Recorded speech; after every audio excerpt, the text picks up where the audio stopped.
Hello and welcome to Quick Charge. I'm Mikey G, and it's Wednesday, July 26th. In an exciting announcement this morning, a group of some of the world's largest automakers has combined forces to deliver a charging network across North America. BMW Group, General Motors, Honda, of all companies, Hyundai, Kia, Mercedes-Benz Group, and Stellantis NV is an unprecedented roster of automotive prowess teaming up for the yet-to-be-named charging joint venture. The 7 new partners state that the joint venture intends to leverage federal and state investments in public charging with its own public and private funding to quickly develop and implement the network of high-powered chargers. Now, each pending site will be equipped with multiple DC fast chargers that will be accessible to any and all drivers using CCS or NACS connectors. So, sorry for the Nissan Leaf drivers using CHAdeMO.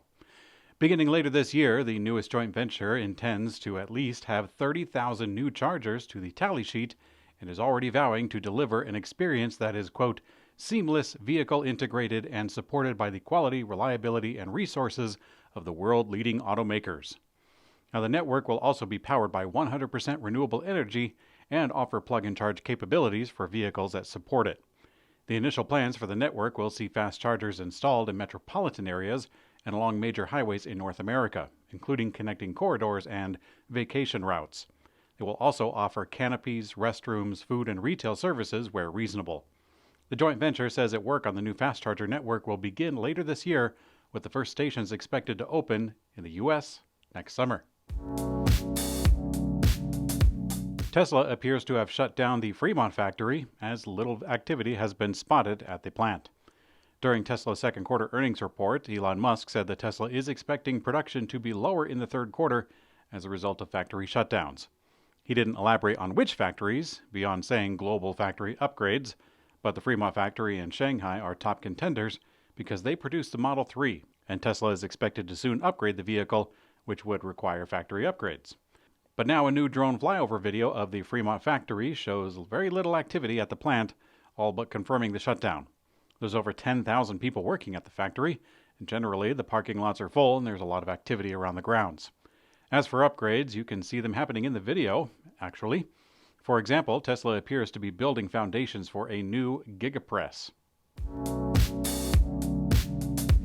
Tesla is going to use the loophole of operating on tribal land to finally operate in Connecticut, a state that has been aggressively blocking Tesla from operating directly with customers. Tesla has made several different efforts to support its customers in the state, but they have found strong opposition from the legislation and the Connecticut Automotive Retailers Association, which finances state legislators. At one point, Tesla opened a gallery in Connecticut, but that was shut down through less than honorable means because there were sent some secret shoppers who tried to make the Tesla staff talk about sales, and I guess they got enough to shut it down. Now, Tesla is being blocked in other states aside from Connecticut, and in New Mexico, Tesla opened a store on tribal land which was outside the jurisdiction of state legislators. And wouldn't you know it, Connecticut now lost out since Tesla opened up on adjacent tribal land. Mohegan Sun, a casino and entertainment destination, announced that it is partnering with Tesla. For now, they are only talking about a showroom, but buyers in Connecticut are now able to buy and take delivery of a Tesla vehicle without having to go to a neighboring state. Tesla has finally confirmed that its new Supercharger V4 has a power output of 350 kilowatts, and deployment appears to be ramping up. The Supercharger V4 has been revealed in construction plans for over a year now, and it's been deployed at supercharger stations in Europe for about 4 months. And still, Tesla has not officially unveiled the product and revealed its specifications. But now Tesla says that the new V4 supercharger station being deployed in the UK has a power output of 350 kilowatts. This is interesting because while there are few electric vehicles that do support 350 kilowatts of charging power, Tesla doesn't have any, at least for now. The new station will also feature larger charging cables, which is critical for charging non-Tesla vehicles, which splay out the charge ports on different corners of the vehicles.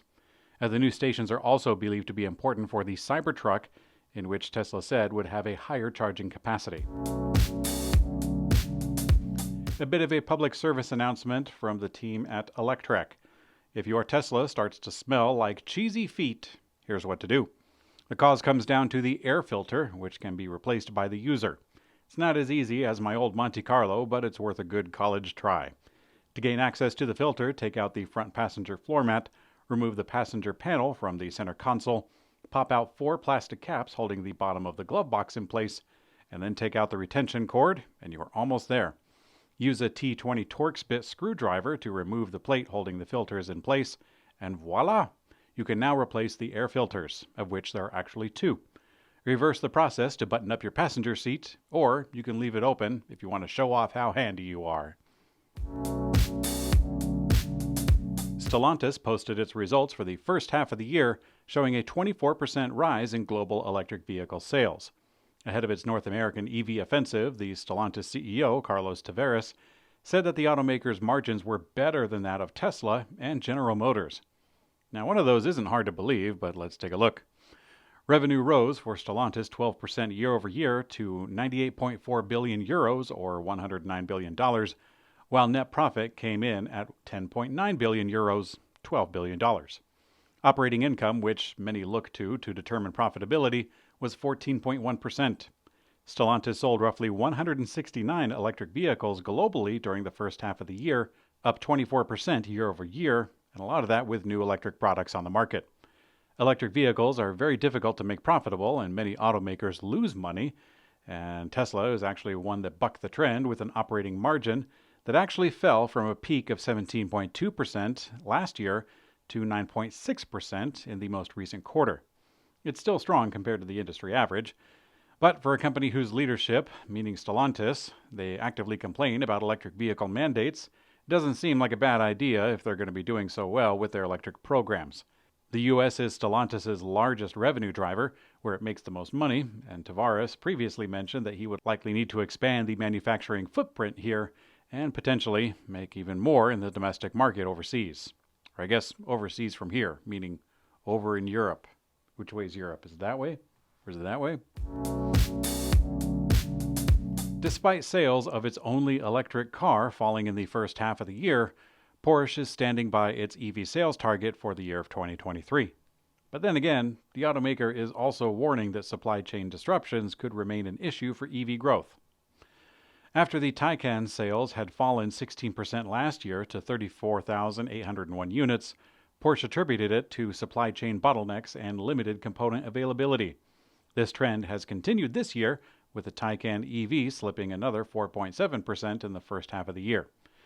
Despite this, Porsche confirmed that it still expects to hit its EV sales target of 12 to 14% of delivery share. At the middle of the year, it's looking at 10.8% so far. The second Porsche vehicle, the Macan EV, isn't due out until next year, but of the 5,000 or so semiconductors that are required for any of their EVs, it might not matter what model they're selling. Perhaps they plan on reaching their 12 to 14% proportion of sales being EV by just lowering their total proportion of sales for all their gas cars, but I really doubt that one. It could work. After launching the iconic electric Nissan Leaf back in December of 2010, Nissan has announced that it finally surpassed 1 million global sales. For many years, the Leaf was the best-selling electric vehicle, and Nissan was viewed as a forerunner in the EV space. Fast forward over a decade, and many things have changed, and the industry has completely flipped.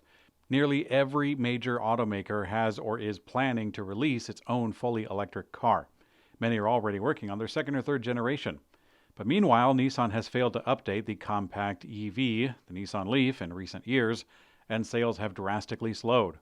Huffing and wheezing to the finish line, they finally reached their million sales. Now, in comparison, Tesla has already delivered 888,000 vehicles through the first half of this year, and they are working to hit their guidance of 1.8 million electric vehicles just this year. Yeah. In today's community comment found on YouTube, Akai Pi 3.14 says, Mikey G. Aw, Geely, my man. Come on, Geely like Geely. I'm surprised you said it this way, given your recent clarification about China being known as the Middle Kingdom in ancient and current times, and you did a great job pronouncing Zhongguo. Good on you for schooling the older viewers a few episodes ago. If they could read the kanji, they wouldn't have had any reason to say anything. But please, Geely, It's not some made name. The spelling in English is definitely odd, but you see that all the time with brands from the region. I mean, if you need to write it like this, Geely or Geely, in your prompter or notes, let's do it. Because the name you said, that's not a word. Looking forward to your correction in your next Geely story. Keep pushing. Well, Akai Pai, I think that in some degree this requires a very base clarification that the purpose of communication is to share meaning. And if I call that car company by Geely, I may have to clarify what that means because everybody else in the car industry calls it Geely with the G, with the, the way that it looks, Geely. Now, normally I try and find the correct pronunciation for Chinese words, people, or companies, but in this case, I think that I did, because that company is called, in China, Geely Chiche, which translates to Lucky Automotive if it were named for mass appeal in the West. Now, this is the transliteration for Geely, as in Geely, and they did that for their English-speaking operations on their own. Their website spells it with Geely, so the spelling is definitely their choice. And I rest on the idea that the people working for this company have much better translators than what I could do from my place here. Now, letter J is very often used in Chinese to English translations, and those translators working for that large corporation decided to name it with the letter G instead of the letter J. In English, we look at that word and say Geely, and I'm confident that the translators know this. This is the same reason why I pronounce French words the way that they look, such as Paris. People know what Paris is. It's that city with that tower that Hitler used for the radio one time. But for some reason, they use words like Renault and they have the letter T at the end. And they know full well how to use those letters of theirs in their alphabet. And it just says Renault. They could spell it a different way for American or English-speaking countries, but they don't. They just keep the spelling, and I think that you just got to use it. It says Renault, so I'll say Renault. But then again, this does expose some hypocrisy within myself because I rest on saying Geely because that shares the actual meaning of what we're talking about collectively. Geely, that everybody else says Geely. However, on the other hand, I say Renault. And I think we all can agree that most people don't really say Renault, but I think most people know what I mean when I say Renault. I don't know, we're all goofy in some sort of way, but at any rate, thanks for watching Quick Charge. I'm Mikey Gee, and I hope you have a great day.